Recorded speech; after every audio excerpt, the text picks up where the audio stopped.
नमस्कार दोस्तों, मेरा नाम है अमित वाधवा और मैं हूं एक गिगलर। गीगल की तरफ से आज एक नई ऑडियो बुक समरी लेकर आपके बीच में फिर से हाजिर हूं। और आज तो आपके लिए एक ऐसी ऑडियो बुक समरी लेकर के आया हूं जो आपको 6 महीने में मिलेनियर बनाने की ताकत रखती है। लेकिन ये यूं ही नहीं होगा।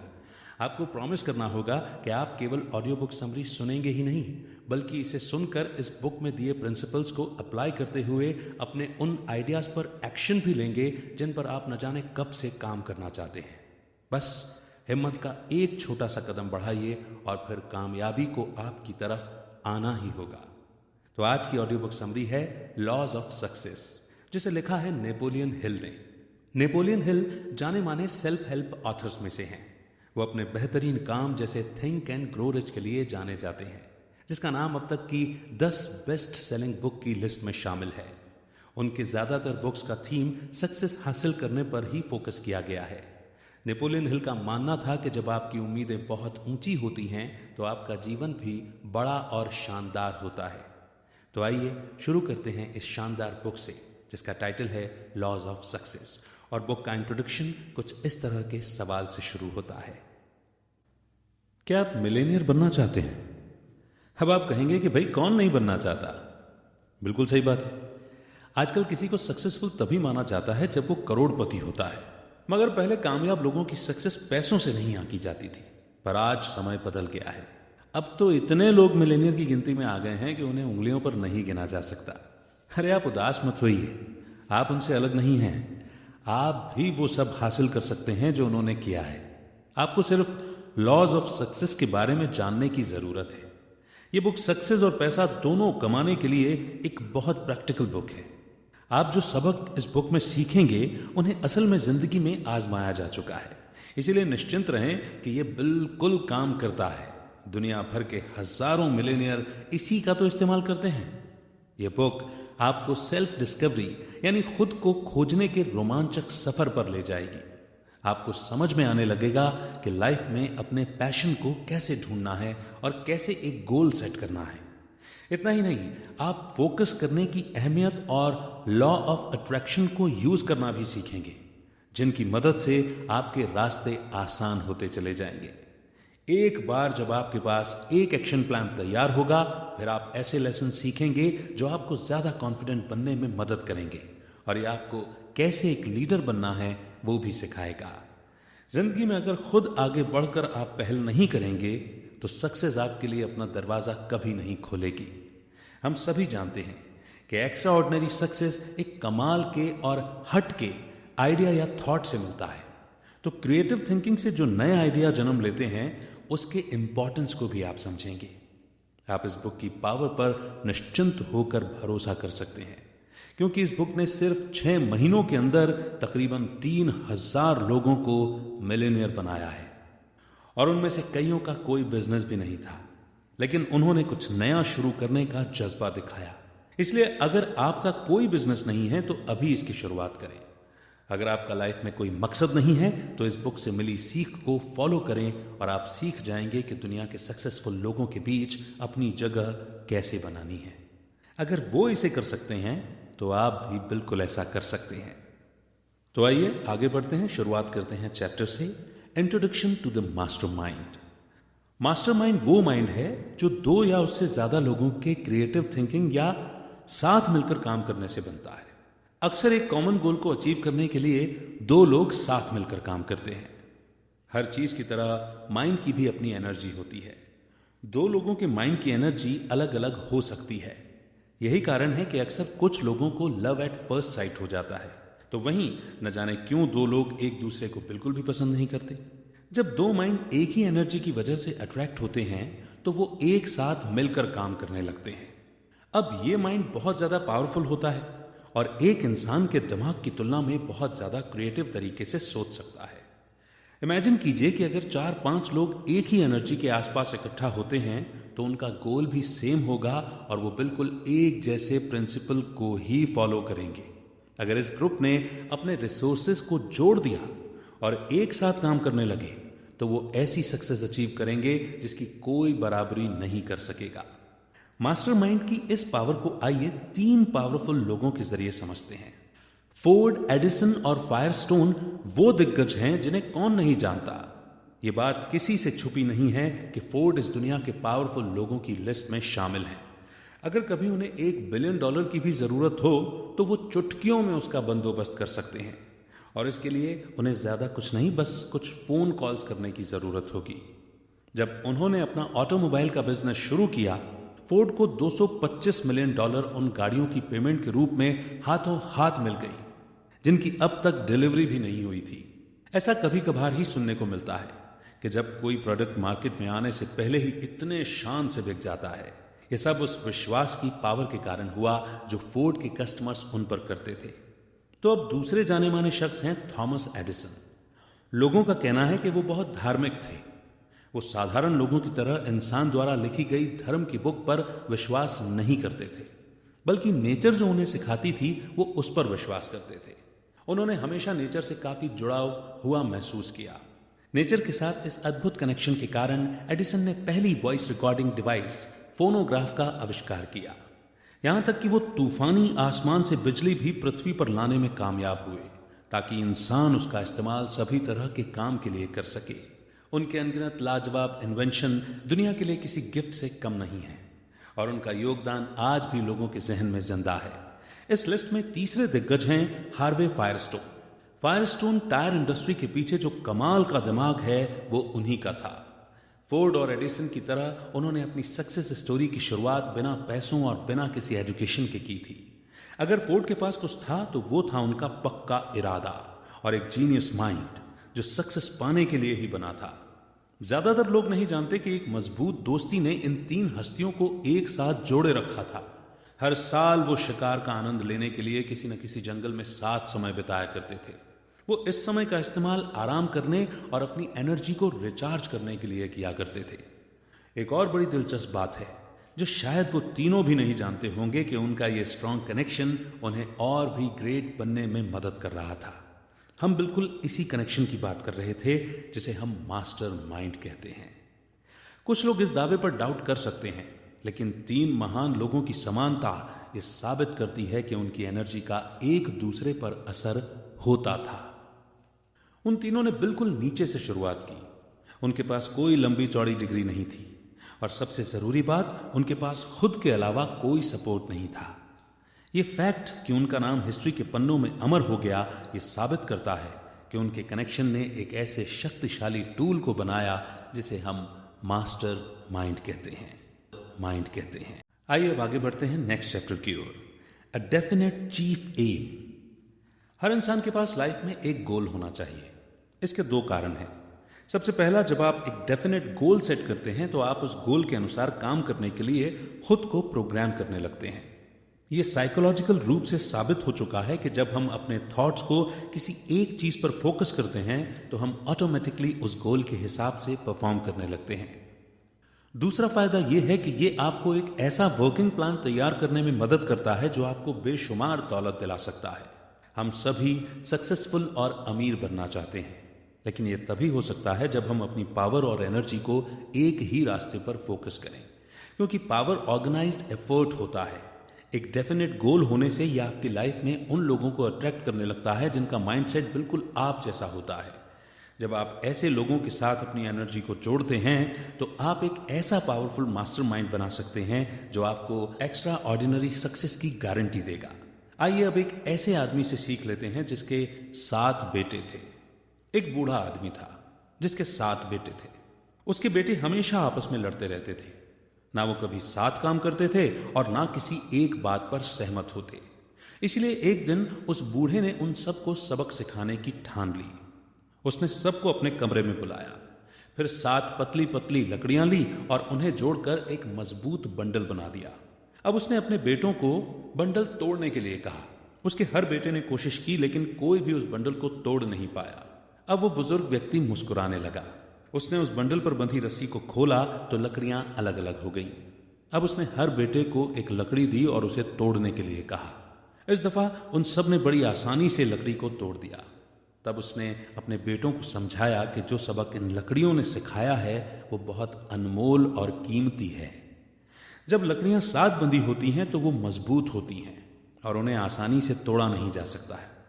लेकिन बंडल खुलने पर जब वो अलग अलग हो जाती हैं तो वो कमज़ोर होती हैं और कोई भी उन्हें आसानी से तोड़ सकता है। फिर उसने कहा कि अगर वो सब साथ मिलकर काम करेंगे तो कोई उन्हें नुकसान नहीं पहुंचा पाएगा, उनके सक्सेस के रास्ते में कोई बाधा नहीं डाल पाएगा। लेकिन अगर वो ऐसे ही झगड़ते रहे, अपना जीवन यूं ही अलग अलग जीते रहे, तो वो हमेशा ही कमज़ोर बने रहेंगे और लोग आसानी से उनका फ़ायदा उठाते रहेंगे। सक्सेस के लिए ऑर्गेनाइज्ड एफर्ट एक बहुत ही पावरफुल हथियार है। अपने आसपास के लोगों को कभी कम ना समझें। लाइफ को मीनिंगफुल बनाने के लिए आपके पास एक मकसद होना चाहिए, फिर उस पर फोकस करें और ऐसे लोगों को ढूंढें जो उसे हासिल करने में आपके साथ कदम से कदम मिलाकर चल सकें। आइए अब आगे बढ़ते हैं और सेल्फ कॉन्फिडेंस इस चैप्टर को समझते हैं। क्या आप जानते हैं कि आपके और आपके सक्सेस पाने की इच्छा के बीच में कौन खड़ा है? वो है आपका डर। डर हमारी कमियों का सबसे बड़ा कारण है। हम न जाने कितनी चीजों से डरते हैं, गरीबी से, क्रिटिसिज्म से, बूढ़े होने से, बीमार होने से, यहां तक कि ये जानते हुए भी कि जो पैदा होता है उसे एक न एक दिन तो मरना ही है, हम फिर भी मरने से डरते हैं। हम इस डर की मानसिकता के साथ ही बड़े हुए हैं और ये हमारे सबकॉन्शियस माइंड में बैठ गया है। इसीलिए हमारे डर पर काबू पाने के लिए हमें कॉन्फिडेंट होने की और ऑटो सजेशन को इस्तेमाल करने की ज़रूरत है। खुद पर कॉन्फिडेंस रखें और हमेशा पॉजिटिव सोच बनाए रखें और ऑटो सजेशन के लॉ को अपना चमत्कार करने दें।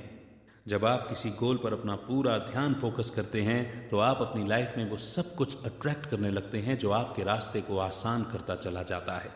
अगर आपको लगता है कि आपके सपने बहुत बड़े हैं तो सेल्फ कॉन्फिडेंस आपका सबसे अच्छा दोस्त होता है। आइए इसे दुनिया के एक बेहतरीन सेल्समैन से सीखते हैं। चार्ली हमेशा घबराने वाला डरपोक किस्म का लड़का था। सभी जानते थे कि वो दब्बू था और आसानी से बात मान लेता था। चार्ली का मानना था कि शांति और सुकून से जीने के लिए आपको चुपचाप और पीछे छुप कर जीना चाहिए ताकि किसी का आप पर ध्यान ही ना जाए। एक दिन चार्ली ने सेल्फ कॉन्फिडेंस पर एक लेक्चर सुना। उस लेक्चर में कहे गए शब्दों ने उस पर ऐसा असर किया कि उसने तुरंत खुद को बदलने का फैसला किया। अगले दिन चार्ली अपने बॉस के पास गया और उसने न्यूज़पेपर की कंपनी में उसकी पोजीशन को बदलने के लिए कहा। उसने कहा कि वो एडवर्टाइजिंग डिपार्टमेंट में काम करना चाहता था। मैनेजर ने उसकी बात मान ली और चार्ली ने उस दिन से अपना नया काम करना शुरू कर दिया। अब हर कोई इस बात पर बेट लगा रहा था कि चार्ली तो फेल हो जाएगा, लेकिन चार्ली ने ठान ली थी कि वो सक्सेसफुल होकर लोगों की बात का जवाब देगा। वो अपने ऑफिस में गया और उसने उन लोगों की लिस्ट बनाई जिन्हें वो अपना प्रोडक्ट बेचना चाहता था। लेकिन ये कोई ऐसी वैसी लिस्ट नहीं थी, ये बहुत अलग लिस्ट थी। चार्ली ने उन लोगों का नाम नहीं चुना था जिन्हें प्रोडक्ट बेचना आसान था, बल्कि उसने ऐसे नाम चुने थे जिनसे दूसरे सेल्समैन डील करने से कतराते थे। चार्ली इस बार कॉन्फिडेंट तो था, लेकिन नेचर से अब भी शर्मीला था। इस कमी से उभरने के लिए उसने पार्क जाने का फैसला किया। वो अपने साथ वो लिस्ट भी लेकर गया और उन लोगों के नाम को बार बार दोहराने लगा। वो खुद से कहता रहा कि इस महीने के अंत तक इस लिस्ट के सारे लोग पक्का उससे प्रोडक्ट खरीद लेंगे। अपनी नई पोस्ट के पहले हफ्ते के दौरान चार्ली उस लिस्ट में शामिल 3 लोगों को प्रोडक्ट बेचने में कामयाब रहा। इस चीज को उसने अपने पेपर में एडवर्टाइज भी किया। आश्चर्य की बात तो ये थी कि जिन्हें कोई भी प्रोडक्ट नहीं बेच पाया था, चार्ली ने उन सभी लोगों को प्रोडक्ट खरीदने के लिए मना लिया था। सिर्फ एक शख्स ऐसा था जो उसके ऑफर को बार बार रिजेक्ट करता रहा। आपको क्या लगता है कि चार्ली ने उस एक आदमी का नाम लिस्ट से हटा दिया? हाजी बिल्कुल भी नहीं। वो अब कहाँ मानने वाला था। अगला महीना शुरू हो गया, लेकिन चार्ली ने लोगों के नाम की कोई नई लिस्ट नहीं बनाई, बल्कि उस एक नाम पर ही अड़ा रहा। पूरे महीने हर सुबह वो उस क्लाइंट को फोन करता और वो हर बार उसे मना कर देता। महीना खत्म होते होते आखिर एक दिन उस आदमी ने चार्ली से पूछ लिया कि वो क्यों उस पर अपना टाइम बर्बाद कर रहा था, जबकि वो अच्छे से जानता था कि वो उसका ऑफर एक्सेप्ट नहीं करेगा। चार्ली ने इसका जवाब बड़ी चतुराई से दिया। उसने कहा कि हर रोज फोन करने से वो उस हर बहाने के बारे में जान पा रहा था जो एक कस्टमर किसी सेल्समैन को मना करने के लिए करता है। इससे वो एक ऐसी स्ट्रेटजी बना सकता था कि उसके पास कस्टमर के हर बहाने का एक बेहतरीन उपाय हो और जिसे सुनने के बाद वो कस्टमर किसी भी सूरत में प्रोडक्ट खरीदने से मना न कर पाए। चार्ली का जवाब सुनकर उस आदमी को बड़ा ताज्जुब हुआ। वो चार्ली के लगन और खुद पर जो उसका अटल विश्वास था, उसकी तारीफ किए बिना नहीं रह पाया। उसने चार्ली की धुन को देखकर आखिर एक एडवर्टाइजिंग पोस्ट खरीदने का मन बना ही लिया। ये डील चार्ली के करियर का सबसे इंपॉर्टेंट सौदा साबित हुआ। इस अकेले डील ने चार्ली को दुनिया का सबसे फेमस सेल्समैन बना दिया। और क्या ये बताने की जरूरत है कि इसी की वजह से चार्ली एक मिलियनियर बन गया था। तो जो अपने काम की धुन में रमा रहता है, सफलता झक मारकर उसके पास चली आती है। और आइए कामयाबी पाने की अगली सीढ़ी यानी कि अगले चैप्टर की ओर बढ़ते हैं, जो है द हैबिट ऑफ सेविंग। क्या आप जानते हैं कि अगर किसी काम को बार बार करो तो वो हमारी आदत बन जाती है। अब ये आदत अच्छी भी हो सकती है और बुरी भी। एग्जाम्पल के लिए पैसे बचाना हर सक्सेसफुल आदमी की आदत है। ये एक बहुत पावरफुल हैबिट है जिसे हम अक्सर नजरअंदाज करते हैं। पैसे बचाने के लिए आपको अपने इनकम को एक खास तरीके से अलग अलग चीजों में डिस्ट्रीब्यूट करने की जरूरत है। आपको हर महीने अपनी कमाई का कम से कम 10% बचा कर रखना चाहिए। अगर आप 20% बचाते हैं तो फिर क्या कहने। पैसे बचाना फाइनेंशियल इंडिपेंडेंस का रास्ता होता है। आप अपनी सेविंग से नए प्रोजेक्ट्स शुरू कर सकते हैं जिससे और ज्यादा पैसा जनरेट होगा। इस तरह यह आपको बहुत सक्सेस और उससे भी ज्यादा पैसे देने की गारंटी देता है। आइए एक ऐसे नौजवान किसान की कहानी सुनते हैं जिसने अपनी छोटी सी बचत को एक बड़ी रकम में बदल दिया था। सैम ने बेहतर मौकों की तलाश के लिए अपने खेतों पर काम करना छोड़ दिया। काम ढूंढते ढूंढते उसे एक दिन एक प्रिंटिंग प्लांट में जॉब मिल गई। वहां उसने साथ काम करने वाले एक आदमी को हर हफ्ते $5 बचाते हुए देखा। वो इस बात से काफी इंप्रेस हुआ और उसने खुद इसे फॉलो करने का मन बनाया। उस प्लांट में 3 साल तक काम करने के बाद सैम $900 बचाने में कामयाब रहा। वो कहते हैं ना कि समय कभी एक जैसा नहीं रहता, तो ऐसा ही कुछ उस प्रिंटिंग प्लांट के साथ भी हुआ। उस प्लांट के ओनर्स का लगभग दिवाला निकल गया था और अब वो ये बिजनेस बंद करने की सोच रहे थे। उस वक्त सैम के अकाउंट में $900 थे और वो उन ओनर्स की मदद करना चाहता था। इसीलिए उस बिजनेस में उसने अपने पैसे इन्वेस्ट किए और इसके बदले में उसे प्रॉफिट में 50% हिस्सा दिया गया। अब जरा सोचिए कि अगर सैम पैसे नहीं बचाता तो क्या ये मौका उसके हाथ से निकल नहीं जाता। पैसे इन्वेस्ट करने के बावजूद उसने अपनी जॉब छोड़ी नहीं, बल्कि अपनी सैलरी के साथ साथ उसने हर साल $25,000 का प्रॉफिट भी कमाया। सैम ने कभी नहीं सोचा था कि उसके साथ ऐसा कुछ होगा, लेकिन जिंदगी में अक्सर मौके हमारे दरवाजे पर तब दस्तक देते हैं जब हमें उसकी सबसे कम उम्मीद होती है। क्योंकि सैम ने पैसे बचा रखे थे तो वो किसी भी अच्छे मौके का स्वागत करने के लिए बिल्कुल तैयार था। इससे कोई फर्क नहीं पड़ता कि आप कितना पैसा सेव कर पाते हैं। वो कहते हैं ना कि बूंद बूंद से घट भरे। तो आपकी छोटी से छोटी बचत कब एक बड़ी अमाउंट बन जाएगी आपको पता भी नहीं चलेगा। और क्या पता सैम की तरह जिंदगी आपको भी किसी दिन एक कमाल का अवसर दे दे। हाँ, इसमें कोई दो राय नहीं है कि 20% बचाना या आज के ज़माने में 10% बचाना भी किसी चैलेंज से कम नहीं है।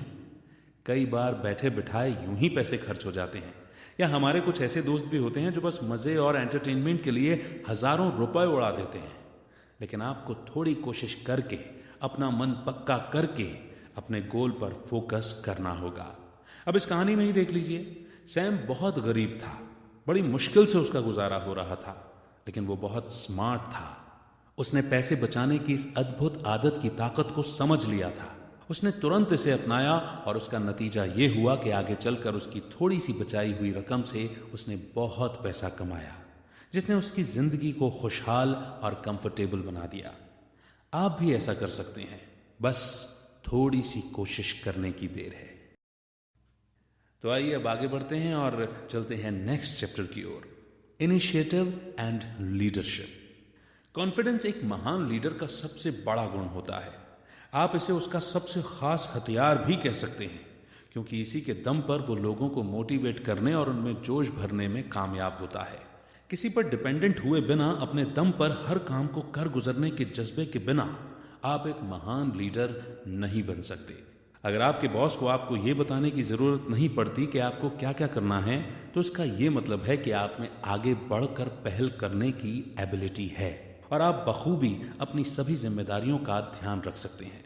पहल करना या इनिशिएटिव लेना सक्सेस के लिए बहुत इंपॉर्टेंट क्वालिटी होता है। लाखों कमाने वाले बिजनेस ओनर बनने के लिए आपको एक अच्छा एफिशिएंट लीडर बनना होगा। लीडरशिप कोई चीज नहीं है जो आपको लक से मिल जाएगा या आप घर बैठे ऑनलाइन खरीद सकते हैं। इसके लिए आपको आगे बढ़कर सही समय पर सही डिसीजन लेना होगा। इसका बेस्ट एग्जाम्पल है माइक्रोसॉफ्ट। दुनिया के कोने कोने में फैले इस बिजनेस एम्पायर की शुरुआत दो लड़कों की दोस्ती से हुई थी, और वो दो जीनियस हैं बिल गेट्स और पॉल एलन। वो दोनों ही प्रोग्रामिंग को बेहद पसंद करते थे, और तो और उनके पास इसके अलावा बात करने का कोई टॉपिक ही नहीं होता था। 1974 में पॉपुलर इलेक्ट्रॉनिक्स मैगजीन में बड़ा ही दिलचस्प आर्टिकल छपा था। इस आर्टिकल ने उस समय तहलका मचा दिया था, क्योंकि उसमें दुनिया के पहले कंप्यूटर के बारे में लिखा था जो आम लोगों के इस्तेमाल के लिए बनाया गया था। उसका नाम था अल्टेयर 8800। जब बिल और पॉल ने आर्टिकल पढ़ा तो वो जानते थे कि अगर वो इस मशीन के लिए कोड लिखने में कामयाब हुए तो ये टेक्नोलॉजी की फील्ड में किसी बड़े रिवॉल्यूशन से कम नहीं होगा। इसलिए उन्होंने फैसला किया कि वो खुद इसका कोड लिखेंगे। 2 महीनों तक दोनों बस इस मशीन के लिए बेसिक लैंग्वेज की कोड लिखने में जुट गए। उन्हें न दिन की सुध थी न रात की। सबसे मजेदार बात तो यह थी कि उनके पास वो मशीन भी नहीं थी, क्योंकि सिर्फ कोड बनाना काफी नहीं था, उसे मशीन में डालकर चेक करना भी तो बहुत जरूरी था। वो दोनों उस वक्त हार्वर्ड यूनिवर्सिटी में पढ़ते थे। उन्होंने वहां मौजूद अल्टेयर से मिलता जुलता PDP-10 मशीन का इस्तेमाल किया। उस वक्त अगर उनके पास कुछ था तो वो था उनका कॉन्फिडेंस और कुछ अलग करने का जुनून, और उनके जीनियस माइंड के बारे में कौन नहीं जानता। कोड तैयार होने के बाद उन्होंने एड रॉबर्ट से कांटेक्ट किया, जिन्होंने अल्टेयर बनाया था। कोड को टेस्ट करने के लिए पॉल उनके हेड ऑफिस गए, और फिर जो हुआ वो हिस्ट्री बन गया। एड की कंपनी का नाम MITS था। जब कोड को मशीन में डाला गया और मशीन ने रिस्पॉन्ड करना शुरू किया तो वहां पर काम करने वालों के लिए ये किसी चमत्कार से कम नहीं था। एड ने तुरंत कहा कि वो बिल और पॉल के साथ काम करना चाहते थे। फिर उन्होंने कॉन्ट्रैक्ट साइन किया, और ऐसे माइक्रोसॉफ्ट जैसे यूनिक ब्रांड का जन्म हुआ। बिल और पॉल का काम इतना बेहतरीन था कि वो बहुत जल्द ही दिन दुगनी रात चौगनी तरक्की करने लगे। लेकिन वो यहाँ रुके नहीं, बल्कि आगे बढ़ते रहे। इसका सबसे बड़ा कारण था कि वो हर बार अल्टेयर के लिए नया कोड बनाकर उसे और भी बेहतर बनाने की कोशिश में लगे रहे। बिल और पॉल सिर्फ अपने आइडिया की वजह से सक्सेसफुल नहीं हुए, बल्कि हर वो चीज जो उनके काम आ सकती थी उसे आजमाने का उनमें जो अटूट विश्वास था उसने उन्हें इतना ऊपर तक पहुंचाया है। वो कभी एक्सपेरिमेंट करने से या फेल होने से डरे नहीं। प्रोग्रामिंग उनका पैशन था, और वो उनके लिए इतना आसान था मानो उनके लिए बस वो एक खेल हो। वो लगातार एक्सपेरिमेंट करके नए नए आइडिया और कॉन्सेप्ट लाते रहे। कभी किसी ने उन्हें नहीं बताया कि उन्हें क्या करना है, कैसे करना है। उन्होंने जो किया अपने दम पर किया, और इसे ही लीडरशिप कहते हैं। और अब अगला चैप्टर है इमेजिनेशन। इमेजिनेशन वो पावर है जिससे आप अपने मन में कुछ भी क्रिएट कर सकते हैं। जब तक आपके माइंड में एक क्लियर पिक्चर नहीं होगी तब तक आपके पास एक क्लियर गोल भी नहीं हो सकता। और देखा जाए तो इमेजिन करने की एबिलिटी के बिना आप कॉन्फिडेंट या एक अच्छे लीडर नहीं हो सकते। आज हम आपको ऑटो सजेशन नाम की एक टेक्निक के बारे में बताएंगे। जब आप एक ही चीज पर फोकस करने लगते हैं, माइंड में उसकी पिक्चर को इमेजिन करने लगते हैं, तो ऑटोमेटिकली आप ऐसा एक्शन लेने लगते हैं जो आपके गोल को हासिल करने के लिए चाहिए, क्योंकि आपके इमेजिनेशन पर आपका पूरा कंट्रोल होता है। तो आप जो चाहते हैं उसे हासिल करने से आपको कोई नहीं रोक सकता। तो चलिए इस इमेजिनेशन की ताकत के बारे में क्लैरेंस सॉन्डर्स की कहानी से समझते हैं। क्लैरेंस एक छोटे से रिटेल स्टोर में ग्रॉसरी क्लर्क के रूप में काम करते थे। वो एक साधारण आदमी थे जो साधारण सी जॉब करते थे और हर हफ्ते के $20 कमाते थे। एक दिन क्लैरेंस एक कैफेटेरिया में कुछ खरीदने के लिए गए।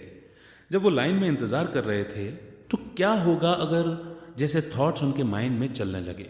उन्होंने कैफेटेरिया में सेल्फ हेल्प या सेल्फ सर्विस वाले प्रिंसिपल पर गौर किया कि वो किस तरह काम करता है। उन्होंने इसी प्रिंसिपल को ग्रॉसरी स्टोर में अप्लाई करने के बारे में सोचा। यह आइडिया बहुत ही सिंपल था और एकदम नया भी नहीं था। लोग इससे अच्छी तरह वाकिफ थे। अब क्लैरेंस अपने आसपास कनेक्शन ढूंढने में लग गए। वो काफ़ी क्रिएटिव थे और उन्होंने अपने इमेजिनेशन का इस्तेमाल एक नए माहौल में इस पुराने आइडिया को यूज़ करने के लिए किया था। उन्होंने सेल्फ सर्विस वाले पिगली विगली स्टोर्स की शुरुआत की। इस इनोवेटिव थिंकिंग ने क्लेरेंस को हफ्ते में $20 कमाने वाले एक आम लड़के से एक सक्सेसफुल मिलियनेयर बना दिया। अगर आप गौर करेंगे तो क्लेरेंस ने उन सभी चीज़ों का इस्तेमाल किया जिसकी अब तक हमने बात की है। क्लेरेंस को एक क्रिएटिव आइडिया आया जिसने उन्हें एक गोल सेट करने के लिए मोटिवेट किया। उनका मकसद बहुत बड़ा था और वो अपने आइडिया से इस दुनिया को बदलना चाहते थे। उनकी सबसे बड़ी खासियत ये थी कि वो बहुत फोकस्ड थे। उनके इस पावरफुल थॉट के साथ यूनिवर्स की भी शक्ति थी, क्योंकि वो लॉ ऑफ अट्रैक्शन का इस्तेमाल कर रहे थे। जब आप पूरे दिल से कुछ पाना चाहते हैं तो ये यूनिवर्स उस इच्छा को पूरा करने में लग जाती है। एक बार जब उन्होंने प्लान बना लिया तो वो कॉन्फिडेंस के साथ आगे बढ़ने लगे। क्योंकि सेल्फ सर्विस का कॉन्सेप्ट ग्रॉसरी स्टोर्स के लिए नया था, तो उन्होंने खुद पहल करके लीडर का रोल निभाया। यकीन मानिए, यह बिना इमेजिनेशन की पावर के बिल्कुल भी पॉसिबल नहीं हो पाता। बिना इमेजिनेशन की पावर के कोई सक्सेसफुल नहीं हो सकता। हमेशा याद रखें कि इमेजिनेशन बिल्कुल फ्री है और पूरी तरह आपके कंट्रोल में है। कोई आपको एक नया आइडिया क्रिएट करने से या पुराने आइडियाज को जोड़कर एक नया आइडिया बनाने से नहीं रोक सकता। तो आप किस बात का इंतजार कर रहे हैं? तो दोस्तों, इसी के साथ ये ऑडियो बुक समरी यहीं पर समाप्त होती है। लेकिन हमें इस ऑडियो बुक समरी से बहुत कुछ सुनने, समझने, सीखने को मिला है। ये बहुत दुख की बात है कि ज़्यादातर लोग कभी ये समझ ही नहीं पाते कि आखिर वो कौन है और क्या करना चाहते हैं। वो एक मीनिंगलेस जीवन जीते हैं जिसका कोई मकसद नहीं होता। वो बस सक्सेसफुल लोगों को और सक्सेसफुल होता हुआ देखते रहते हैं। इस बुक में हमने सीखा कि सबसे पहले हमें खुद को ठीक से जानने की ज़रूरत है। हमारे अंदर कौन सा टैलेंट है, हम कौन सा काम अच्छे से कर सकते हैं वगैरह। खुद को समझने के बाद एक गोल को सेट करना होता है। ये गोल आपको कॉन्फिडेंट और सक्सेसफुल बनने के लिए पुश करता रहेगा, खासकर अगर आपके पास पावरफुल इमेजिनेशन होगी तो। अगर आप एक एम्प्लॉय हैं तो आपको जितनी सैलरी मिलती है उससे कुछ ज़्यादा वैल्यू अपनी कंपनी को देने की कोशिश करना है। अगर आप एक बॉस हैं तो अपने एम्प्लॉयज़ को अपना कोऑपरेशन दीजिए और उन्हें भी समझने की कोशिश कीजिए। इस बुक में बताए गए लेसन्स को अप्लाई करने के बाद आपकी लाइफ बिल्कुल बदल जाएगी। सक्सेस सिर्फ आइडिया या सिर्फ सोचने से नहीं, बल्कि सच में एक्शन लेने से मिलती है। समय किसी के लिए नहीं रुकता। आज जो मौका हमारे सामने है वो ज़्यादा देर हमारे लिए इंतज़ार नहीं करेगा और ना ही बार बार हमारा दरवाज़ा खटखटाएगा। इसीलिए इधर उधर देखना बंद करके आगे बढ़ने की पहल करना होगा। तो बस अपनी ये थिंकिंग क्लियर रखें कि एक डेफिनेट गोल सेट करें। हमेशा इमेजिनेशन की पावर को यूज़ करके कुछ नया सोचें। आपका फोकस इतना ज़बरदस्त होना चाहिए कि यूनिवर्स का लॉ ऑफ अट्रैक्शन आपके सपने को साकार करने में लग जाए। एक्सपेरिमेंट करने से या फेल होने से नहीं डरें। पैसा सेव करने की आदत डालें और याद रखें कि आप खुद अपनी किस्मत के लीडर हैं। और सबसे ज़रूरी बात यह है कि लोगों के जीवन में कुछ ना कुछ वैल्यू ज़रूर ऐड करें। ये वैल्यू कुछ भी हो सकती है, जैसे फाइनेंशियल, इमोशनल या परफॉर्मेंस वैल्यू। आज आप जो एक्शन लेंगे वो क्या पता कल आपको मिलियनियर बना दे। और हमें यकीन है कि आप भी मिलियनियर ज़रूर बनना चाहते हैं, है ना? तो दोस्तों, उम्मीद करते हैं कि आपको ये ऑडियो बुक समरी ज़रूर पसंद आई होगी। कमेंट सेक्शन में आपका फीडबैक दे करके हमारी हौसला अफजाई आप कर सकते हैं। अगले पड़ाव पर एक नई ऑडियो बुक समरी के साथ फिर होगी मुलाकात। तब तक के लिए दीजिए इजाज़त। रखिए अपना बेहतर ख्याल। गीगल को सुनते रहिए और औरों को भी गीगल की ऑडियो बुक समरी सुनने के लिए इंस्पायर करते रहिए। जय हिंद, जय भारत।